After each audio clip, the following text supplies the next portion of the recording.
नमस्कार शिक्षार्थियों, मैं डॉक्टर सोमू सिंह आज के इस शिक्षण अधिगम सत्र में आप सभी का स्वागत करता हूं। आज हम प्रारंभिक शिक्षा के प्रशासन और प्रबंधन से जुड़े मुद्दों पर चर्चा करेंगे।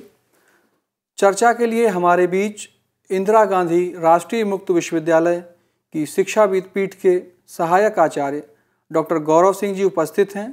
मैं डॉक्टर गौरव सिंह जी का स्वागत करता हूं। धन्यवाद। गौरव जी शिक्षा एवं दूरस्थ शिक्षा के विशेषज्ञ हैं। मैं अपने शिक्षार्थियों के माध्यम से गौरव जी से ये जानना चाहता हूं कि प्रारंभिक शिक्षा के प्रशासन और प्रबंधन से जुड़ी मुख्य चुनौतियां क्या क्या हैं। अच्छा प्रश्न किया सोमू सिंह जी आपने। देखिए, जब हम प्राथमिक शिक्षा के प्रबंधन और उसके दूसरे पक्षों की बात करते हैं तो उससे पहले हमें ये समझना होगा कि भारत में प्राथमिक शिक्षा की और प्रारंभिक शिक्षा की जो वर्तमान स्थिति है उसमें कितनी जटिलता है और उसमें क्या चुनौतियां हैं।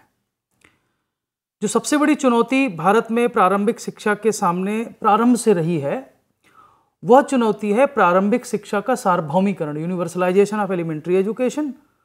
और दूसरा, जब 2009 में शिक्षा का अधिकार अधिनियम लागू हुआ, उसके बाद उस अधिकार अधिनियम के लागू होने के बाद 1 अप्रैल 2010 के बाद से अधिनियम में जो भी बिंदु रखे गए, जो भी अनुशंसाएं की गई, जो भी अधिकार दिए गए, उनका अनुपालन ठीक प्रकार हो रहा है कि नहीं हो रहा है।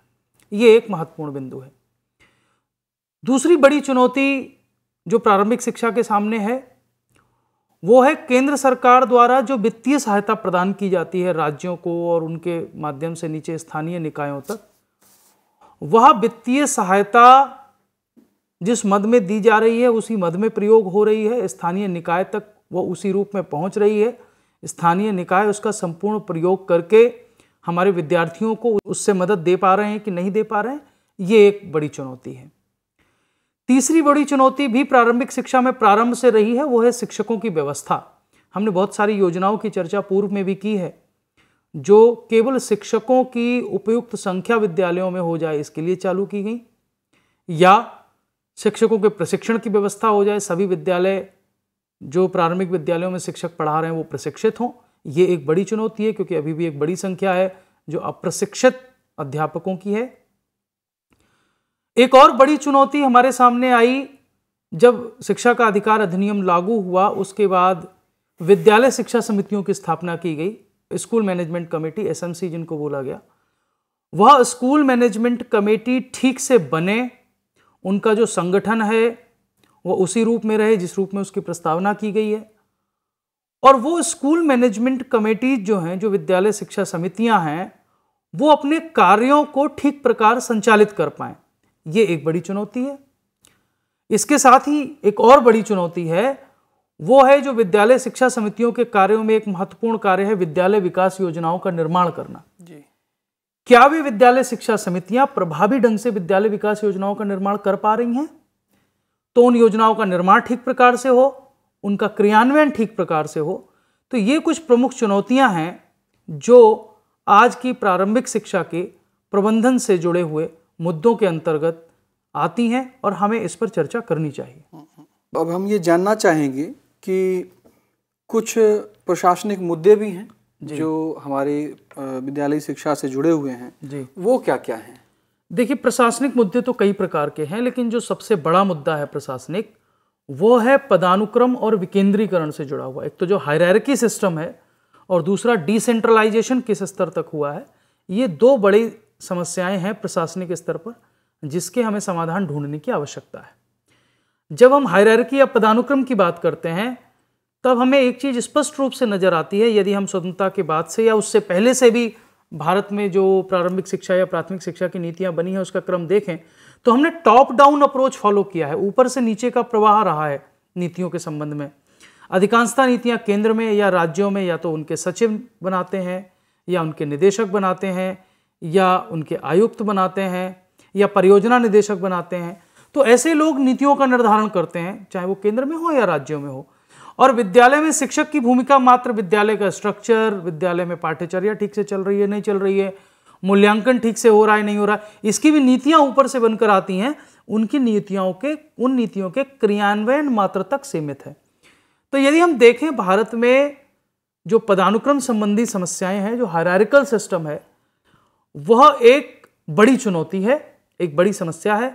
कई बार अध्यापकों को लगता है कि हमें तो कुछ करने की आवश्यकता नहीं है, नीतियां ऊपर बनेंगी, पाठचर्या की रूपरेखाएं ऊपर बनेंगी, पुस्तकें ऊपर से लिख कर आएंगी, हमें तो केवल कक्षा में उनको पढ़ाना है और जो मूल्यांकन की प्रविधि ऊपर से बताई गई है उसी मूल्यांकन प्रविधि के हिसाब से हमें उनका, विद्यार्थियों का अपने मूल्यांकन करना है।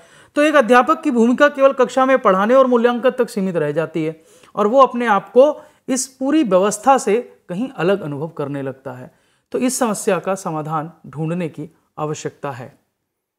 निश्चित रूप से आपने सही कहा कि कहीं ना कहीं शिक्षक एक अनुपालनकर्ता की भूमिका में ही रहता है।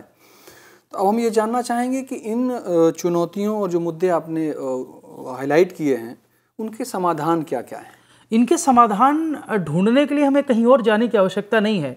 यदि हम शिक्षा का अधिकार अधिनियम ठीक से पढ़ें और उसको समझें तो उसमें इसके लिए बहुत सारे प्रावधान किए गए हैं। उन प्रावधानों के कुछ की चर्चा हम आगे करेंगे। मुझे लगता है कि जो पहला कदम हमें उठाना चाहिए और जिसका शिक्षा के अधिकार अधिनियम में भी काफ़ी विस्तार से चर्चा की गई है, वो है प्लानिंग में बॉटम टू टॉप अप्रोच, नीचे से ऊपर की ओर जाने का जो उपागम है वो उपागम हमें अपनाना चाहिए। हमें कोशिश करनी चाहिए कि जो स्कूल लेवल की प्लानिंग है, जो विद्यालय स्तर का नियोजन है, उसमें अध्यापक की भूमिका बहुत महत्वपूर्ण हो, चाहे वो विद्यालय प्रबंधन समितियों के अंदर हो, चाहे वो पाठ्यक्रम के स्थानीयकरण के लिए हो, जो कॉन्टेक्चुअलाइजेशन ऑफ करिकुलम की बात करते हैं, या मूल्यांकन की प्रविधियों में नए नए नवाचारों का प्रयोग करना हो, उसके लिए उसको हमें छूट देनी चाहिए। तो प्लानिंग में हमें नीचे से ऊपर की तरफ जाना चाहिए, ये एक समाधान हो सकता है। दूसरा समाधान हो सकता है प्लानिंग में सबकी भागीदारी, शैक्षिक नियोजन में सबकी भागीदारी।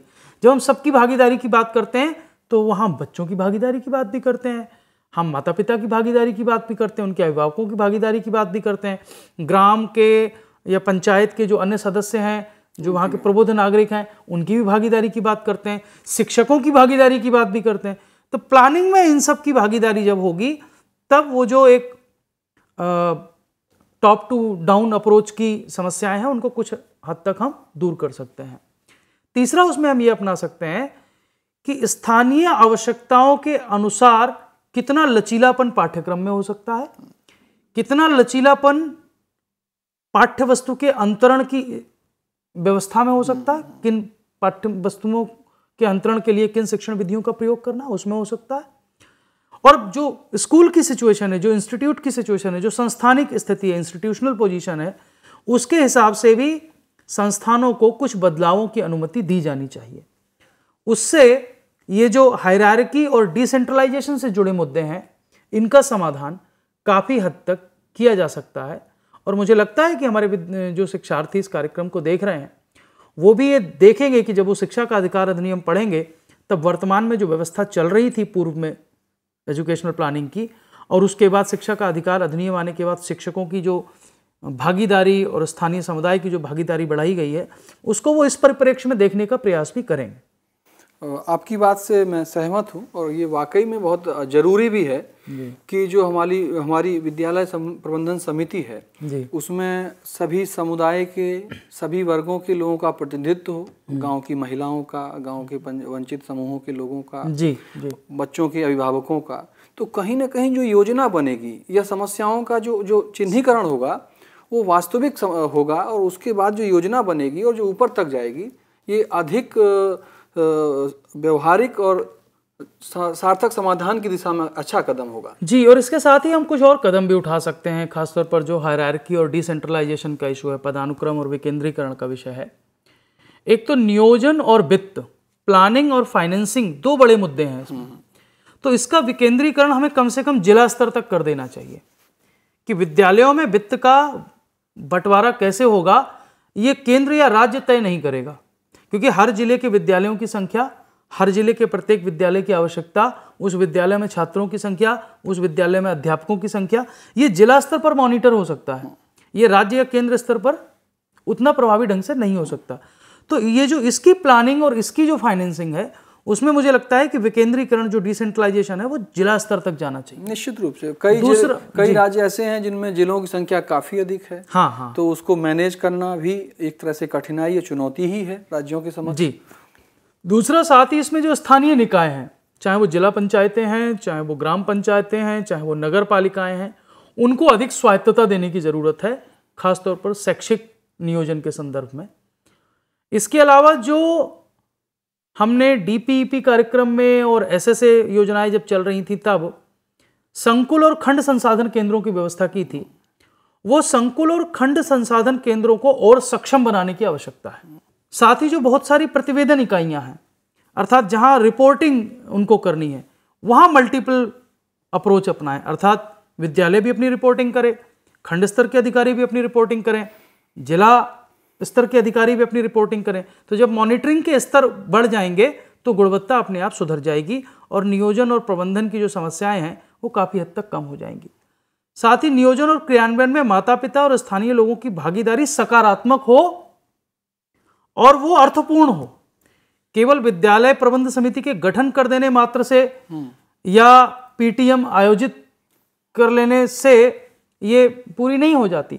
उनको ये अनुभव कराना चाहिए और एक अध्यापक की जिम्मेदारी है कि उनको समझाए कि बच्चों के माता पिता की और स्थानीय लोगों की भागीदारी कितनी महत्वपूर्ण है, न केवल प्लानिंग में बल्कि जो योजनाएं बनी हैं उनके क्रियान्वयन में भी। तो ये भी महत्वपूर्ण मुद्दे हैं और ये कुछ ऐसे समाधान हैं जिससे हम कुछ प्रशासनिक समस्याओं का समाधान ढूंढ सकते हैं। कुछ अन्य प्रशासनिक मुद्दे भी ऐसे हों जो हमारे शिक्षार्थियों के लिए लाभप्रद हैं, उस पर भी चर्चा हम चाहते हैं कि आप करें। जी। एक मुद्दा यह है कि प्राथमिक शिक्षा के लिए जो स्थानीय इकाइयां जिम्मेदार हैं, उन तक जो वित्त दिया जाता है वो वित्त या तो केंद्र सरकार की योजना से आता है या राज्य सरकार की योजना से आता है, लेकिन वो जो धनराशि आ रही है उसका बंटवारा और उसका अनुदानित धनराशि का सदुपयोग कैसे हो, इसके तरीके ढूंढने की आवश्यकता है। ये एक बड़ा मुद्दा है कि कई स्कूल मैनेजमेंट कमेटीज जो हैं उस धनराशि का उचित प्रकार सदुपयोग नहीं कर पा रही हैं, तो उसके लिए उनको ट्रेनिंग देने की ज़रूरत है, उनको समझाने की ज़रूरत है। अगला एक विषय है जिस पर शिक्षा के अधिकार अधिनियम में भी बात की गई है कि स्थानीय निकायों को, विद्यालयों को और स्थानीय स्तर पर वित्तीय सक्षमता लाने के प्रयास करने चाहिए कि वो विद्यालय अपनी अतिरिक्त आवश्यकताओं की पूर्ति के लिए स्थानीय स्तर पर सक्षम हो जाए। उसके लिए क्या उपाय अपनाए जा सकते हैं? विद्यालय की बहुत सारी, कई विद्यालयों में मैंने देखा है कि प्राथमिक विद्यालयों को लोग अपनी जमीन दान में दे देते हैं, तो उनके साथ खेती की जुड़ी जमीन होती है, तो उस खेती की जमीन का प्रयोग कैसे किया जा सकता है? क्या वो अतिरिक्त वित्तीय सहायता उत्पन्न की जा सकती है? या राज्य सरकारें और स्थानीय निकाय तय करें कि विद्यालयों को अतिरिक्त वित्तीय सक्षमता लाने के लिए हम और कौन सी योजनाएं अपना सकते हैं? वित्त के कौन से भिन्न भिन्न स्रोत हो सकते हैं जिन स्रोतों से वित्त अर्जित किया जाए और उस अर्जित वित्त का विद्यालय के विकास में सदुपयोग किया जाए। साथ ही एक बड़ी समस्या है कि जो स्थानीय निकाय वित्तीय प्रबंधन करते हैं, अर्थात जो उनको धनराशि अनुदान के रूप में या स्थानीय स्तर पर वो जो धनराशि अर्जित करते हैं, उसका ठीक प्रकार से आय व्यय हो रहा है नहीं हो रहा है, उसके आय व्यय का लेखा जोखा, ऑडिटिंग जिसको हम बोलते हैं, तो उनके वित्तीय प्रबंधन की ठीक से ऑडिटिंग होती रहे, इसकी भी हमें व्यवस्था सोचनी पड़ेगी और ये व्यवस्था एक कारगर व्यवस्था विकसित करनी पड़ेगी, क्योंकि ये भी एक बड़ा मुद्दा है जो स्थानीय निकायों के वित्तीय प्रबंधन से जुड़ा हुआ विषय है। प्रारंभिक शिक्षा के प्रशासन और प्रबंधन से जुड़े मुद्दों के आलोक में हम ये चाहेंगे कि जो शिक्षकों की नियुक्ति से जुड़ा मसला है जी, इसके संबंध में इस पर प्रकाश डालिए कि ये किस तरीके से प्रशासन और प्रबंधन से जुड़ा एक बड़ा मुद्दा है शिक्षकों की नियुक्ति। भारत में लाखों की संख्या में प्राथमिक और प्रारंभिक विद्यालय हैं। हम जानते हैं लगभग 13.25 लाख विद्यालय इस देश में प्राथमिक और प्रारंभिक क्षेत्र में हैं और वहाँ अध्यापकों की एक बड़ी संख्या में नियुक्ति है और फिर भी अध्यापकों की कमी भी है। बहुत सारे आज भी एकल विद्यालय हैं, हम जानते हैं समस्या है। दूसरा, बहुत सारे विद्यालयों में जो शिक्षक नियुक्त हैं उनकी योग्यता पर प्रश्न चिन्ह है। योग्यता का संदर्भ उनकी शैक्षिक योग्यता से भी है और उनकी प्रशिक्षण योग्यता से भी है। तो एक पहला मुद्दा जो है वो है कि शिक्षकों की नियुक्ति हेतु योग्यता का निर्धारण होना चाहिए, न्यूनतम योग्यता का निर्धारण। हम यदि याद करें शिक्षा का अधिकार अधिनियम, तो शिक्षा का अधिकार अधिनियम आने के बाद उस अधिनियम में ये व्यवस्था दी गई है कि विद्यालयों में शिक्षकों की नियुक्ति की न्यूनतम शैक्षिक योग्यता क्या होगी, इसके निर्धारण की जिम्मेदारी राष्ट्रीय अध्यापक शिक्षा परिषद एनसीटीई की है। और एनसीटीई ने प्राथमिक स्तर पर, प्रारंभिक स्तर पर, माध्यमिक स्तर पर शिक्षकों की क्या न्यूनतम योग्यता होनी चाहिए, इसका निर्धारण करते हुए अधिसूचनाएं जारी की हैं और वो नियम हैं। अगला महत्वपूर्ण विषय है जो प्रबंधन से जुड़ा विषय है, वो है शिक्षकों की गुणवत्ता सुनिश्चित करना, कि जो शिक्षक नियुक्त हुए हैं वे गुणी शिक्षक होने चाहिए। अब गुणवत्ता सुनिश्चित करना भी एक बड़ी चुनौती थी, लेकिन आपको याद होगा शिक्षा का अधिकार अधिनियम आने के बाद, राष्ट्रीय अध्यापक शिक्षा परिषद के नियमों के बनने के बाद कई सारी संस्थाओं ने केंद्र स्तर पर और राज्य स्तर पर शिक्षकों की गुणवत्ता सुनिश्चित करने के लिए कई परीक्षाएं आयोजित करनी प्रारंभ की।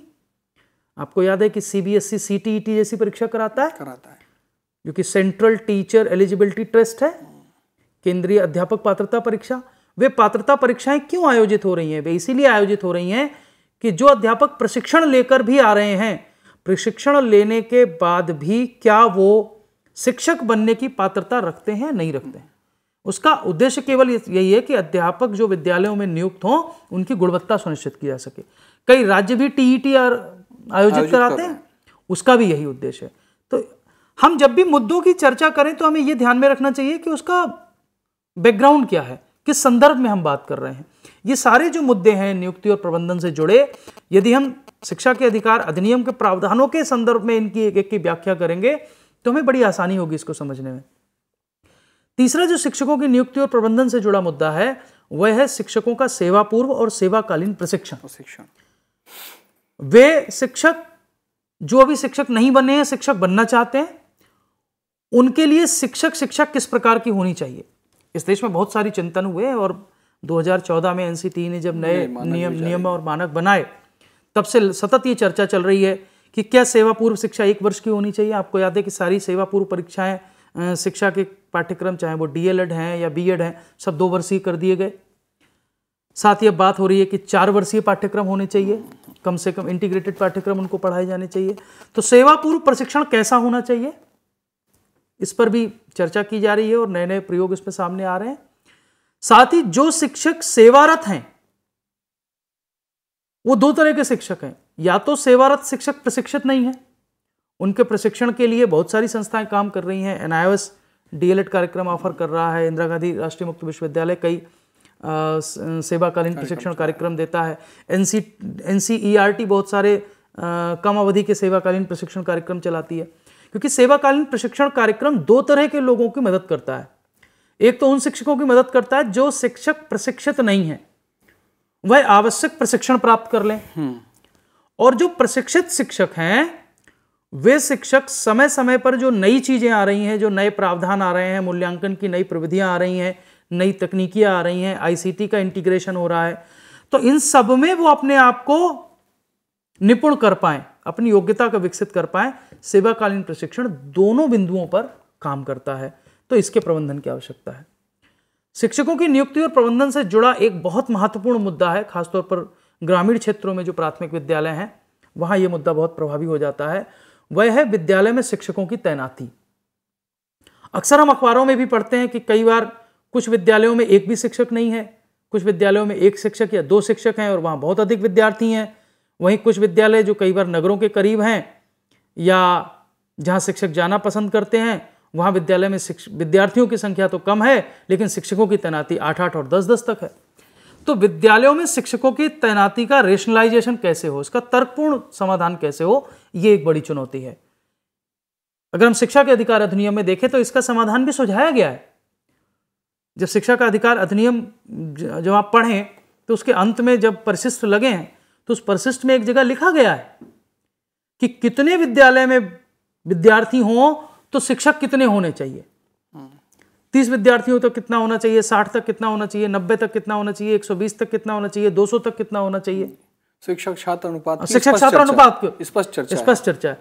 तो उसको हमें वास्तविक तौर पर लागू करने की आवश्यकता है। ये एक बड़ी चुनौती है और जो लोग शिक्षा में और शिक्षकों की नियुक्ति का प्रबंधन करते हैं वे सभी संस्थाओं की जिम्मेदारी है, चाहे वह जिला योजना अधिकारी हों, चाहे वह राज्य के अधिकारी हों, कि कि शिक्षकों की नियुक्ति और तैनाती जो है वो शिक्षा का अधिकार अधिनियम में जो सुझाव दिए गए हैं उनके तारतम्य में ही हो।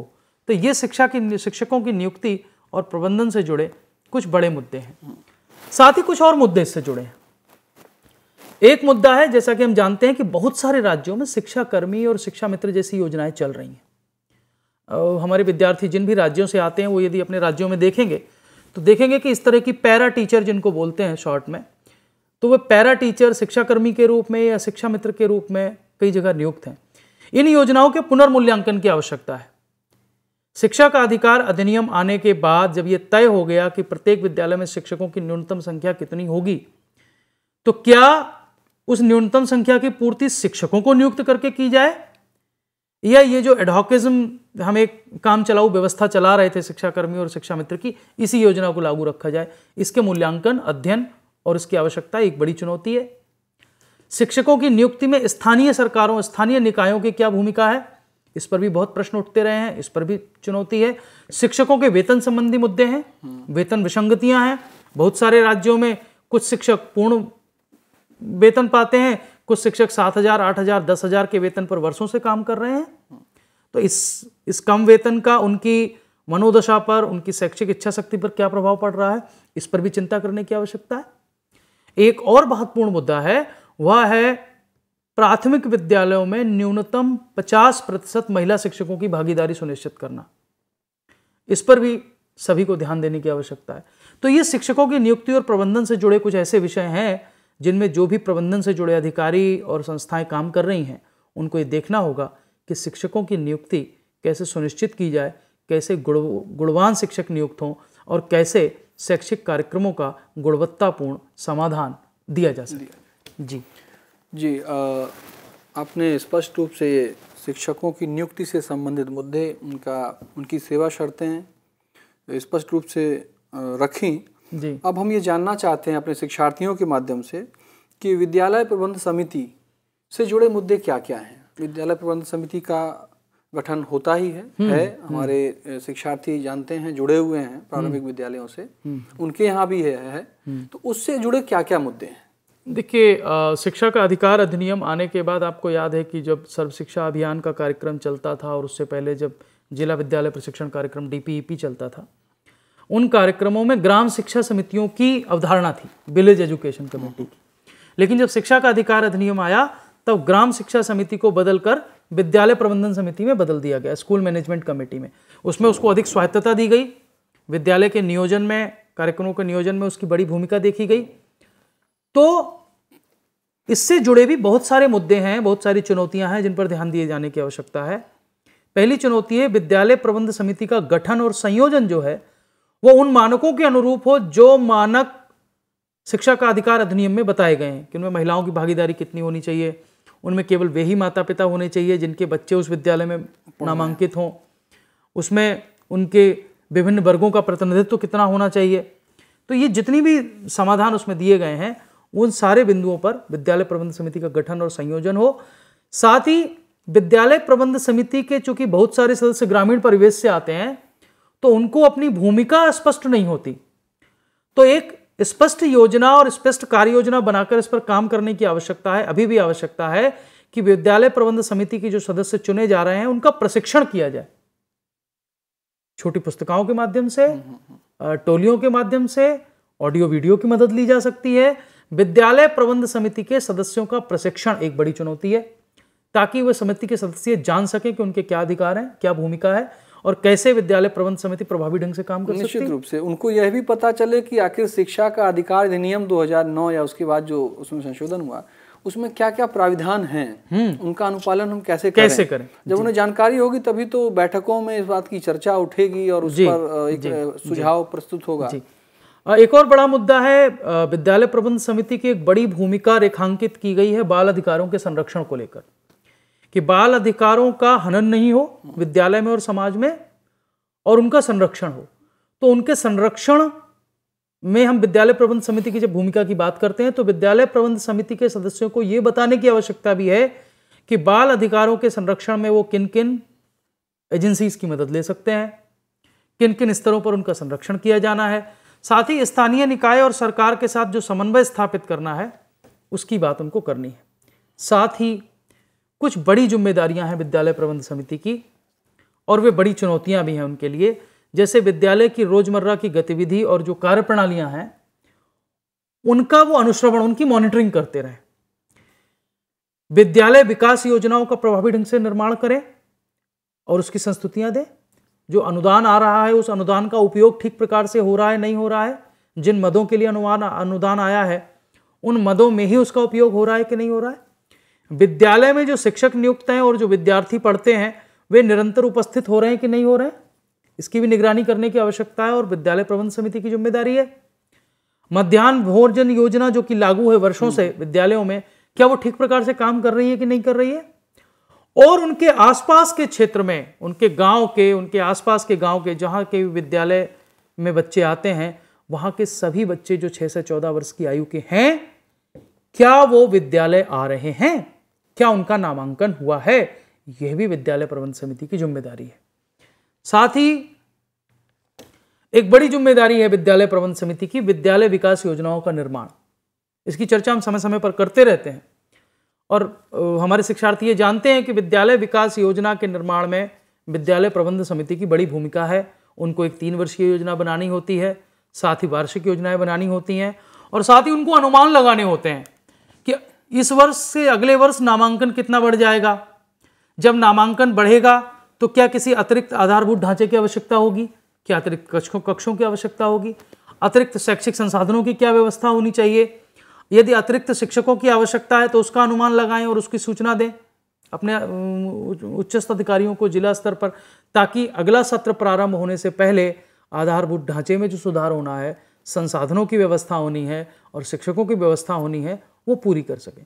तो विद्यालय विकास योजना के निर्माण में जो हम बात कर रहे थे डाउन टू टॉप अप्रोच, नीचे से ऊपर की ओर के उपागम की भी मैंने बात की थी कि एक समाधान ये हो सकता है। विद्यालय विकास योजना एक तरह से वही समाधान है। शिक्षा के अधिकार अधिनियम में इस बात को ध्यान में रखा गया है कि विद्यालय के विकास में, विद्यालय के नियोजन में, विद्यालय से जुड़े लोग, वो अध्यापक है, वो प्रधानाचार्य है या उस विद्यालय में आने वाले बच्चों के माता पिता हैं, उन सबकी भूमिका है। और वो योजना बनाएं, वो अपनी योजना को ऊपर तक पहुंचाएं। वो योजना 1 वर्ष के लिए तात्कालिक आवश्यकताओं की पूर्ति के लिए भी बनाएं और वो योजना 3 वर्ष के लिए दीर्घकालिक आवश्यकताओं की पूर्ति के लिए भी बनाएं, जिससे कि विद्यालय में ये सारा किया जा सके। मुझे लगता है कि एक पक्ष और जुड़ा है विद्यालय प्रबंध समिति से और प्रबंधन से जुड़े मुद्दों पर हम चूंकि चर्चा कर रहे हैं। विद्यालय प्रबंध समिति की कुछ और भूमिकाएं भी हैं। एक भूमिका विद्यालय प्रबंध समिति की रेखांकित की गई है बाल श्रम के उन्मूलन को लेकर। विद्यालय प्रबंध समिति को यह ध्यान में रखना है कि उनके आसपास कहीं बाल श्रम तो नहीं कराया जा रहा है, कहीं बाल श्रमिक के रूप में बच्चे कार्य कर रहे हैं इसलिए वो विद्यालय आने से तो नहीं बच रहे हैं। तो इसके लिए उनको जो भी श्रम मंत्रालय से संबंधित उनके जिला स्तर पर अधिकारी हैं उनसे निरंतर संपर्क रखना है, उनकी मदद से बाल श्रम के उन्मूलन के लिए काम करना है। एक बड़ा काम है।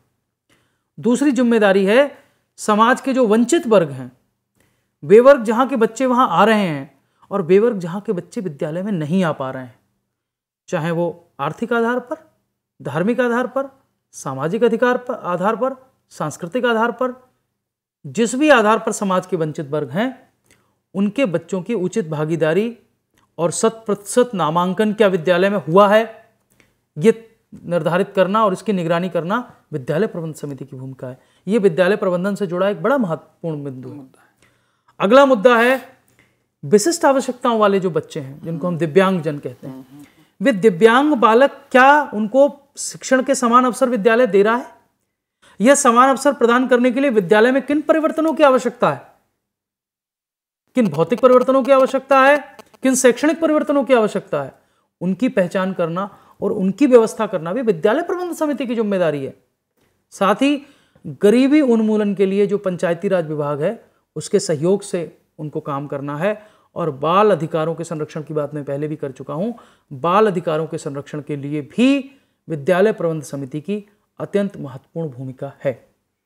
निश्चित रूप से आपने बहुत महत्वपूर्ण मुद्दे को रेखांकित किया। जो दिव्यांग बच्चे हैं जी, उनके लिए हमें विद्यालय का जो वातावरण है उसको समावेशी बनाने की ज़रूरत है और ये मुहिम चल रही है। चाहे हमको आधारभूत जो ढांचा है उसको उस हिसाब से निर्मित करने या संशोधित किया जाए जी, या जो वहाँ पर पाठ्यक्रम संबंधी क्रियाएं हैं या पाठ्य सहगामी क्रियाएं हैं उनका भी नियोजन और उनका संचालन इस तरीके से हो जिससे कि वह बच्चे भी उसमें सहभागिता करके अपने आप को, अपने व्यक्तित्व का विकास कर सकें। जी, ये भी सुनिश्चित करना विद्यालय जो प्रबंध समिति है उसका कार्य है।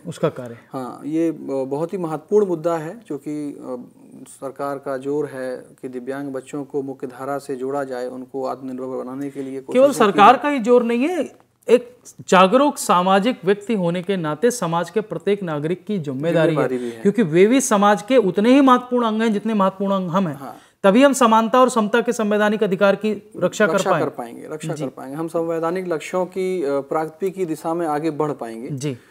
तो निश्चित रूप से अगर जितने भी मुद्दे हैं अपने प्रशासन और प्रबंधन से जुड़े मुद्दों पर बहुत विस्तृत चर्चा की जी, और हमारे शिक्षार्थी या जो भी स्कूली शिक्षा से जुड़ा व्यक्ति है इन मुद्दों पर जब अध्ययन करेगा तो ये पाएगा कि अभी भी बहुत कार्य किए जाने की आवश्यकता है। निश्चित कहीं ना कहीं नेटवर्क तो है, वो डिसेंट्रलाइज नेटवर्क तो है, चाहे वो केंद्र से लेकर के हम देखें सीआरसी तक। हाँ, आपने पहले भी इस बात को कहा कि उसको सशक्त किए जाने की जरूरत है कि शिक्षक उसमें सहभागिता करे, अपनी समस्याओं को ले जाए और उसमें समूह में संवाद करके एक हल उसको ढूंढे और विद्यालय प्रबंधन समिति के साथ उसको कोऑर्डिनेट करके एक उसके हल को आगे भेजे। और वो जो अप्रोच है जब ये बदलेगी तो निश्चित रूप से हम समस्याओं को पहचान कर, उनके सही स्वरूप को जानकर उनके हल के करीब पहुंचेंगे। ये एक अपने आप में एक शिफ्ट की बात है। इस तरीके से अप्रोच को बदलने की ज़रूरत है, इसको आपने हाईलाइट किया है। और ये एक और बात जो इससे जुड़ी आपने रेखांकित की कि सकल नामांकन अनुपात हुआ, इसके बाद कैसे गुणवत्ता उन्नयन किया जाए, कैसे गुणवत्ता बढ़ाई जाए, ये भी चुनौती है, बड़ी चुनौती और ये प्रबंधन से जुड़ी चुनौती है। हाँ, नामांकन है फिर भी विद्यार्थी विद्यालय नहीं पहुंच रहे हैं, तो क्या बैठकें हो रही हैं, उनमें उनके माता पिता से चर्चा हो रही है, ये सब बातें आज की इस परिचर्चा में काफ़ी व्यापक तरीके से और समस्याओं को रेखांकित करते हुए, मुद्दों की चर्चा करते हुए और उनके व्यवहारिक समाधान सुझाते हुए डॉक्टर गौरव जी ने हम सभी का ज्ञानवर्धन किया है। इस ज्ञानवर्धक चर्चा के लिए डॉक्टर गौरव जी का हृदय से धन्यवाद। धन्यवाद आपका।